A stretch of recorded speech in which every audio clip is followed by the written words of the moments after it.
नमस्कार किसान साथियों। तो आज के वीडियो में हम बात करने वाले हैं अल नीनो व ला नीनो क्या होता है और साथ ही साथ 2024 में इसका क्या असर रहने वाला है। तो आप सबसे पहले देख पा रहे हैं अल नीनो, ला नीनो क्या होता है।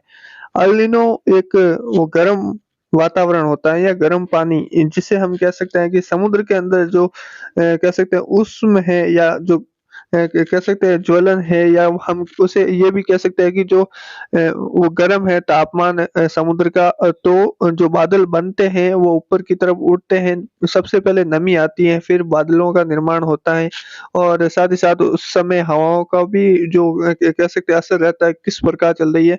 जब कह सकते हैं कि समुद्र का पानी गर्म होता है तब ही या उसके आसपास का वातावरण और समुद्र के पानी के हिसाब से जो तापमान है वो कह सकते हैं गर्म होता है, तब अच्छे खासे मेघों का निर्माण होता है। साथ ही इसे हम एल नीनो भी कहते हैं और ला नीनो का मतलब होता है जहाँ पर ठंडा पानी और ठंडा वातावरण हो, यानी बिल्कुल भी कह सकते हैं नमी ना हो, नमी हो पर वो कह सकते हैं कि ऐसी नमी ना हो जो बादलों का निर्माण करवा सके। सबसे पहले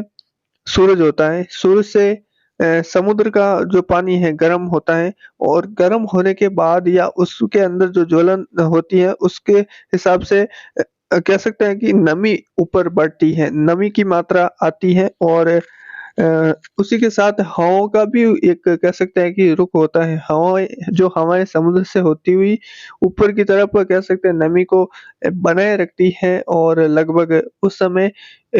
जो नमी की मात्रा होती है वो भी उसके हिसाब से 40% उसके हिसाब से आगे भी वो मानी जाती है। पर जो बादल बनते हैं वो नमी के कारण बनते हैं। जब नमी होगी तब बादलों का निर्माण होगा तो वर्षा होगी और वर्षा भी उसके वातावरण के हिसाब से कि वहाँ पर किस प्रकार है और नमी की मात्रा किस प्रकार है, ख़ास करके वहाँ पर जो ज़्यादा गर्मी होने के कारण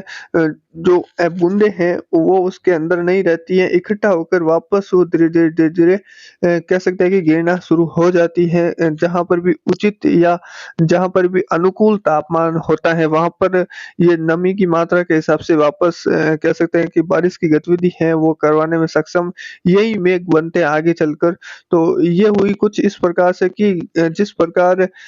वो नमी के कारण बादल बनते हैं और बादलों के बनने के बाद जो वर्षा होती है, वो किस प्रकार होती है मैंने आपको बताया है। अभी मैं आपको बता देता हूँ, यानी लगभग इस साल भारत में किसका ज़्यादा रहेगा असर, एल निनो या ला निनो का? तो इस साल ला निनो का असर है वो भारत में रहने की संभावना है, जिससे बड़े-बड़े मेघ, बारिश और अच्छी खासी वर्षा लगभग 85% तक कह सकते हैं कि ला निनो का असर रहेगा और कुछ स्टार्टिंग के महीनों में कुछ ऐसा रह सकता है कि जून और जुलाई के महीनों में कुछ आपको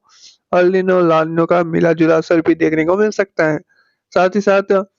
जब जहाँ कह सकते हैं कि जहाँ पर ज़्यादा गर्मी होती है, वैसे भी आप सभी को पता है कि हमारे भारत के आस-पास जो अरब सागर और बंगाल की खाड़ी है, वहाँ पर भी अगर समुद्र तल का तापमान बढ़ जाता है,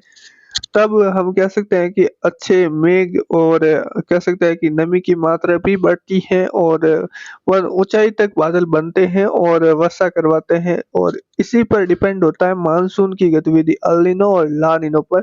तो इस वर्ष हमारी और हमारे मौसम की तरफ से भी और इस चैनल की तरफ से भी आपको अगर मानसून का वीडियो नहीं देखा तो उसमें मैंने बोला था कि लगभग इस साल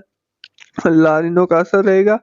और संभवतः इस साल आपको यही देखने को मिलेगा कि स्ट्रॉन्ग कंडीशन बनेगी और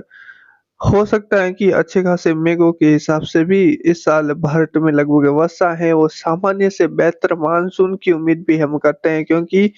जिस प्रकार कंडीशन कह रही है, जिस प्रकार मौसमी तंत्र बोल रहा है, उसी हिसाब से मैं आपको कह रहा हूँ कि लगभग भारत के अधिकांश हिस्सों में अच्छी खासी वर्षा इस वर्ष भी देखने को मिलेगी। साथ ही साथ एल निनो, ला निनो का जो परिवर्तन है लगभग 10 साल में 2 बार होता है और अभी तक तो अच्छा खासा प्रभाव है वो ला निनो का चल रहा है पिछले कुछ सालों से और आने वाले सालों में भी देखने को मिल सकता है। तो इस वीडियो में बस इतना ही, हम मिलते हैं नेक्स्ट वीडियो में। किस पर बनाए कमेंट में ज़रूर से बताएँ।